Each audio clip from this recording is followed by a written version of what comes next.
speaking with you for the second time now, and I'm excited because it was a really great conversation. Yeah. I'll start with your name. Okay. Right. E. Your name is Yes. E. Yes. It The is. letter E. Yes. A lowercase e to A make it even lower. more interesting.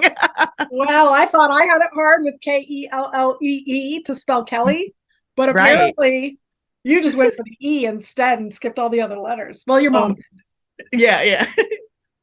She did. She did. It was, yeah, definitely all my mom. She is a very interesting kind of revolutionary human. So Love it. So tell us a excited. little bit about that and like let's just go right into the creativity and nurturing of your childhood and where that name came from. Yeah, sure. My mom was a painter and an artist before me, before I came along, and a teacher and an art teacher. And I grew up with my mom and my grandmother, and they just were amazing. But the name came from her wanting me to have a clean slate. Like that's kind of how she described it, because my name is E Bond. And she said that, of course, this was a long time ago, before the internet and before everybody documented everything and every Right. human. But you would have to meet me to learn anything about me. So you couldn't tell race or gender or religion or ethnicity. You couldn't tell anything by that name. So it was a clean slate. That's a pretty fascinating way to come up with a name. Like, I honestly have never met anyone with that kind of a story, and I love it. She's Yeah. giving you the opportunity. I think the closest to that I've ever heard was Peekaboo Street. You Oh, remember wow. that she was not given a name at birth, and they waited until she could create her own name. Like, but of course, a kid is going to pick a name like that. So Yes. I Oh think my. he's probably a little bit easier. Yeah, yeah. No, it's so true. But that's so cool. Yeah. Cause I mean, I remember my mom even saying that at one point. She's like, well, you can change it to whatever you want. You can, name yourself if you want. But of course, by then I loved E. Well, I always did, so there was Yeah. never a problem. I think the problem is usually other people understanding it. It was never me. So I Yeah, love I know. it. I double check like 3 or 4 times because when I reach out to someone and invite them to participate in anything, I want to make sure I get the name right. I'm not just being Totally. general, and I'm like E. Okay, so we'll just call her E then. And Yeah, yeah. guess what? That's her name. That's it. So Totally. tell You me were more perfect. about like the creativity of your childhood and how that influenced you. Well, I think the it was just perfect because I didn't have any pressure to be anything. Like the way they raised me was just very open-hearted and open-handed. So whatever my interests were, I was able to pursue them. Like there were no issues around, art, or like, oh, maybe that's not a good career, or maybe that's not, like they didn't have those kinds of ideas. So Right. so for me early on, I just kind of went toward art, and I was always making things, always making collages. There were always these projects around, and there was never an issue. So I never thought anything of it. So I just figured, yeah, this is what I'll be when I get older or whatever. That's going to be fine. So it is a gift because, like as you grow up, you start to meet so many people who've had all these kind of restrictions put on them Mhm. by ideas or. Societal norms of picking a reliable job, and an artist Yeah, apparently is not a reliable job. yeah, yeah, And yet, but totally. that's So, been your whole life now, is something in yeah, the creative field, right? exactly. So for me, I don't know any different. Like it's hard to Mhm. kind of even compare. That's a real It gift is. for It is. sure. So you ended up going to art school. I did. Yeah. I went to an art high school at 14 or whenever you go to high school. I can't remember. It's been so I long. think But, 14, yeah.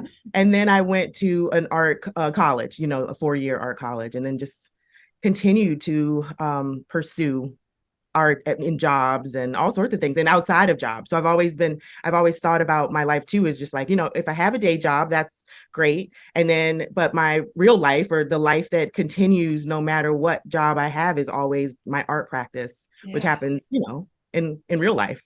In real life. Yeah. You were a teacher, an instructor as well, weren't you? Yeah, yeah. I taught college for almost like a dozen years back in Philly. And I taught art, I taught typography and bookbinding, of course, Yeah. a lot of book art and a lot of things related to graphic design, because graphic design was my undergrad Hmm. major. So, I taught things that were also related to that, but I loved it. I loved teaching. I loved it just from the beginning. Well, you're still a teacher in a lot of ways still now, aren't you? Totally, totally. Just a I mean, different format. just different formats. That's it. Like, Yeah, just exactly. evolve. And I think that's just kind of the same way our art practices do too. Like, we just will keep evolving, but hopefully if we stick with it, we're just still making. It's just, it might not Hmm. be the same medium or in the same way, but it's all still there. Yeah, as long as that curiosity keeps leading you to the next thing. Yeah. Well, so what led you to California from Philadelphia? I don't know if there was something in between that, but you're not instructing in Philadelphia anymore. So where did the shift happen for you? Yeah. So I lived in Philly for about 20 years, and I was doing I always say like I was doing like two of the three things, meaning like practicing art, like making books, teaching, and or being a designer. So like two of those things were always in rotation, Hmm. which is how I kind of was able to sort a life, like a really content life for me.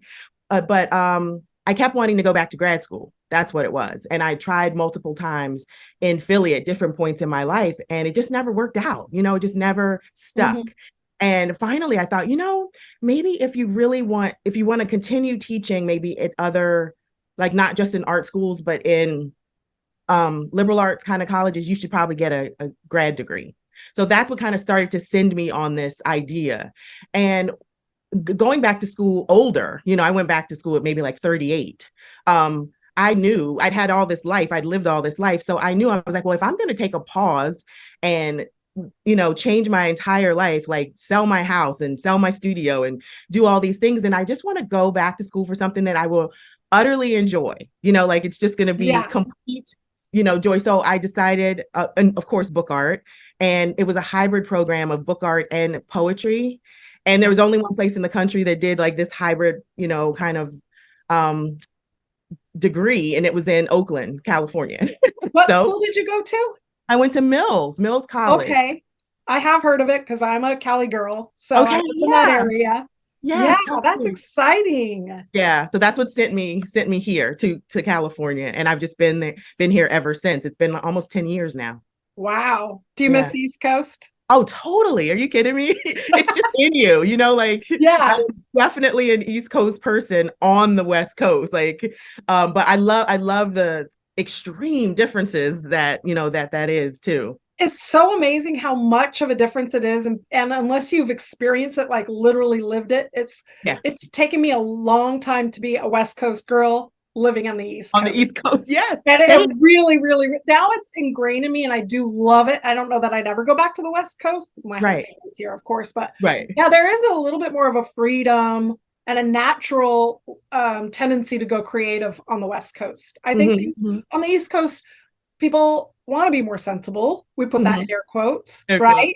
Right. So I have to bring in my West Coast beliefs and vibe to my kids. Like, you don't have to do all the traditional things. You don't even have to finish college if you don't want to. You just have to find something that will make you happy and support you.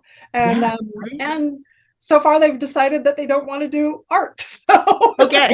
You gotta go, they gotta like follow their own path, right? right, exactly. It's so interesting what people pick and what, how humans evolve.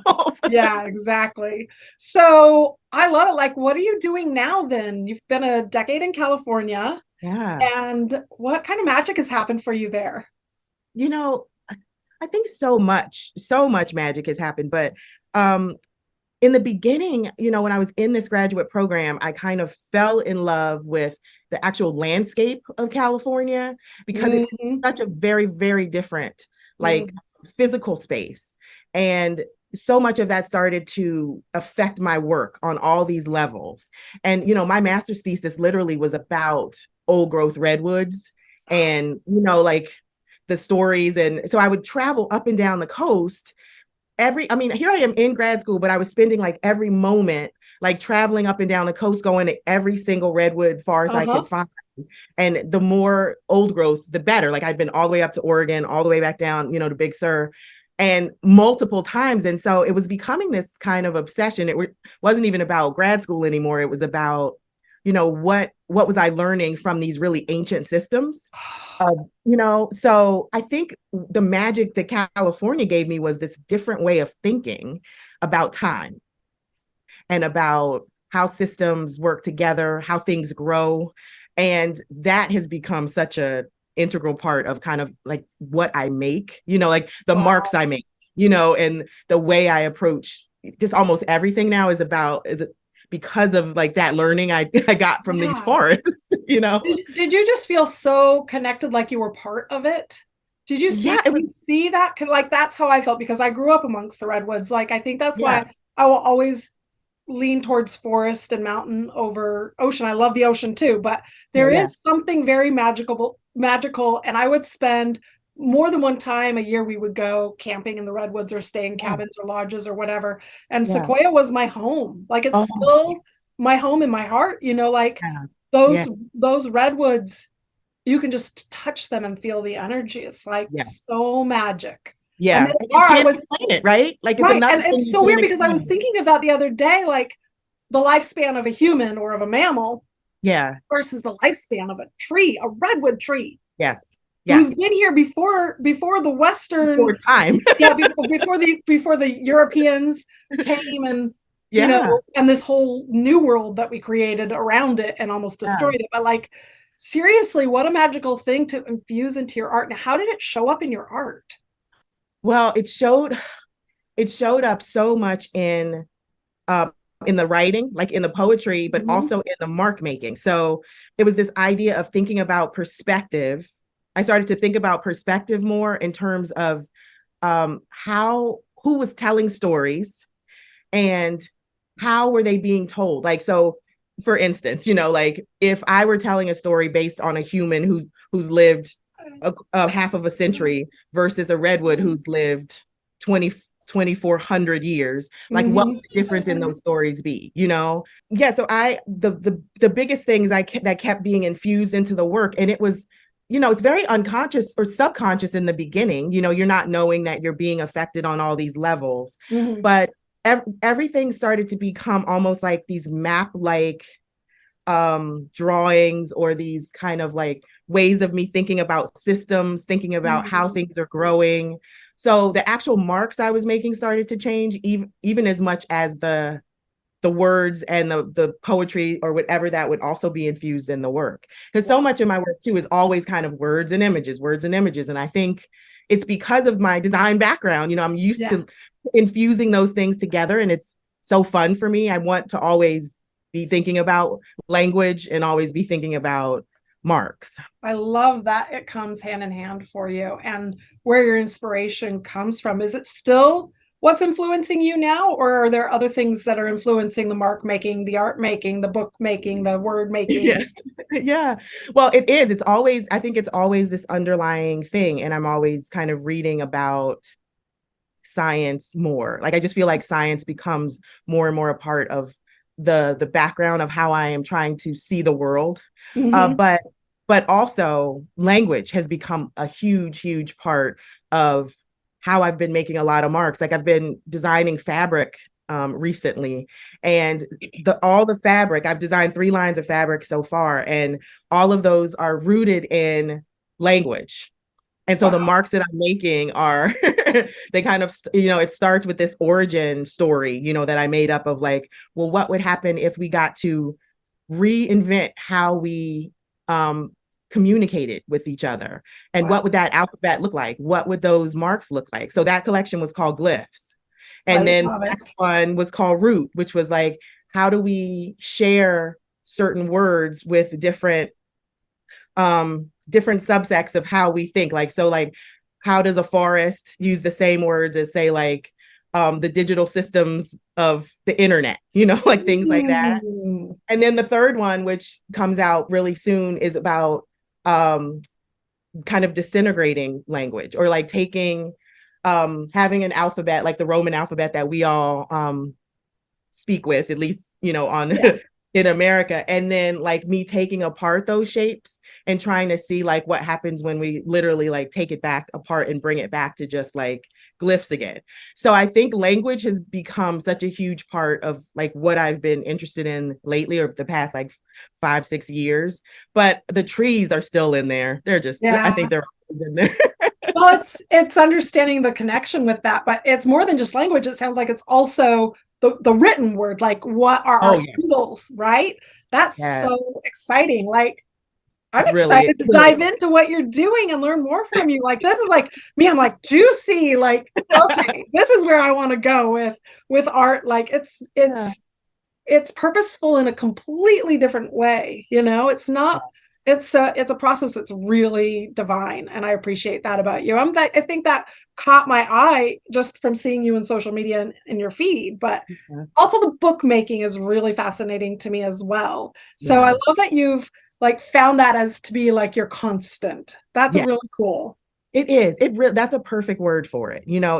It's my constant. I think I have maybe two in the world, and it's bookmaking and sketchbooks. Like I just Oh yeah. always have a sketchbook going, and it's nothing that I ever have to think about, or I don't have to force it's just there. It's usually just on the coffee table or somewhere, and something happens in it, and it doesn't have, it's just not it's just a daily kind of thing. And bookmaking is also that, although it's not always daily, but it's always kind of this through line running in the background, where maybe it's because it's with my hands, and like I Hmm. can sew. Like last night I'm like watching some bad TV, but I'm sewing book blocks, Yeah. while I'm doing it. It's just that idea of such a lovely thing to do with my hands. And of course, after like 25 years, your hands know what to do. It's muscle memory. So Yeah. you're not thinking. It's that beautiful thing, like when your mind can wander, but your hands are moving. It's like when you go and Yep. walk. Meditative. It It's becomes meditative, like meditative. walking. Yeah, it's the same Yeah. thing I get kind of from the like walking a trail. It's the same Right. thing, just like a different part of your body's moving. I love that. So the theme of the summit is return to play. So I'd love to hear some advice from you on returning to play and how you incorporate that or how you like to teach it to your students. Yeah. I loved this theme. Like that was why like immediately I was like, yes, I want to do that one. Like that, do the virtual art summit, because I love play. I love the idea of play. And I think it should just be integral to everyone's life, let alone their practice, right? Like, I mean, forget about art, just life. Just Um, life. There you go. It's life. not just about art. This is about our whole life. Our whole life. Like, because you think about like, why did we ever think that we shouldn't be playing? Like, we grow up playing. Like, why did we think just because we got older somehow we don't need that release anymore? So anyway, for me, of course, it does come out most of the time in art, or in my art making. Mm-hmm. So it is easier for me to talk about it like through that lens. But and again, a lot of it's sketchbook, like the things where you're not thinking about end product, you're not thinking about outcome, you are just making for the pure joy of making. And it, to me, play is very much about in the moment creation. Mm-hmm. So when I'm teaching it, I always am trying to get people to stay in that mode as long as you can. Mm-hmm. Sustain it, like you don't have to change to your editor brain or to your, the place where you start to critique or whatever. Like try to stay in that moment of like pure creation, Yeah. because I really think you learn so much there. And that's what I'm always trying to like I'm trying to learn as much as I can, because then I can kind of draw a circle around that stuff, and then you can take it into your formal work. But just learn as much as you can, like pay attention to kind of what you are, you know, doing while you're playing, or the things you're interested in and the things you're curious about. Like in those moments, pay attention to like yourself in those moments, because I think those are the things that really tell you what you Mm-hmm. want to be pursuing. And the key word you said there that I caught was turn your editor brain off. You're that editor mode of, and we do that. We self-edit all the time. Well, this isn't good enough, and I need to change this, and it should be like this, and that's the wrong color. Like, but what if it's not the wrong color? What if having picked the most wackiest things that your intuition just called to you and you're playing, Yeah. that's where the most amazing results are going to come from. So yeah, turning off that critical mind, the editor mind, really Yeah. makes all the difference. But it's easier said than done. I think it's our human nature. However, I'm hoping with the whole advent of this summit this time around, we're really going to bring back that shift. And yes, return to play meant for me as people, just in our daily life, because we need it so bad. That walk amongst the trees, that mark making, that hands busy while your heart is full and you're like maybe filling your head with ridiculous television shows. But Right. sometimes that pleasure is just such a release from the day to day. And I'm with you 1,000% on that. Like, we just need to bring more of that play and joy into our lives. Yeah. Yeah. So I have one more question for you, and I love to Okay. ask this of everyone that I have on the podcast and that I get to interview. What are your big audacious goals? Ooh, big audacious goals. I like that because that means I Oh, it should be more like big audacious dreams. okay, BAD, bad. Let's be bad. bad. Okay. Okay, big audacious dreams. Like specifics, Sure. It like, doesn't matter. Anything. What is okay, it? What okay. what pulls up in your heart? Like, this is the playful part of us. Remember when we were kids and we thought that we'd be pirates or Like ballerinas astronauts, or whatever? yeah, Like, what's your yeah. wild, like, where does your, like, when you really dream?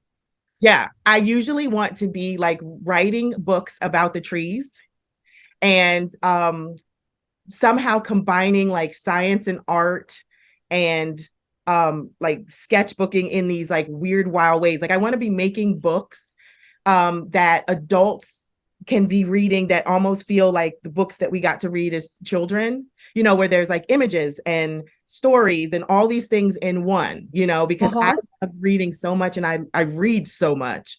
And I just miss the integration of words and images in adult fiction, nonfiction, literature, all of it. Right. Okay. Well, I'm going to encourage that from you, because honestly, that would be a book that I would buy. Yeah. Yeah. Right. Like make the thing that you wish existed. And I bet you $1,000,000 that, well, totally. you would make $1,000,000 of that idea, my personal opinion, because it's a beautiful idea. Like, more than just diagrams. It's like No, yeah, emotional. Yeah. Like, how do we interpret this information, both like written on the page and also visually on the page, like how do those things come together? And for topics that normally wouldn't get that kind of treatment, like it always seems to be like reserved for certain topics or genres, but like, why not everything? We get beautiful pictures in cookbooks, but we don't get them in, in a science book or in, a physics book or in, so anyway. Yeah, well, and then we just add to that dream is to put you in a little beautiful cabin or lodge in the middle of the trees. There you so go. That you're constantly absorbing all their beautiful magical energy. And all of their lessons. Yes, I need all it. their lessons. Yeah. Exactly. I love that so much. Thank you so much for joining me in the virtual art summit and for this interview. And I cannot wait to get to know you better and learn more from you. Bond. Yeah. Thank you so much for inviting me to the summit. I can't wait to finish my video, and I hope that a lot of people really enjoy what we're gonna make, because it's about, like, again, about words and images. I think it's gonna open up their minds and hearts in a way that they weren't expecting. Okay, great. Thank you.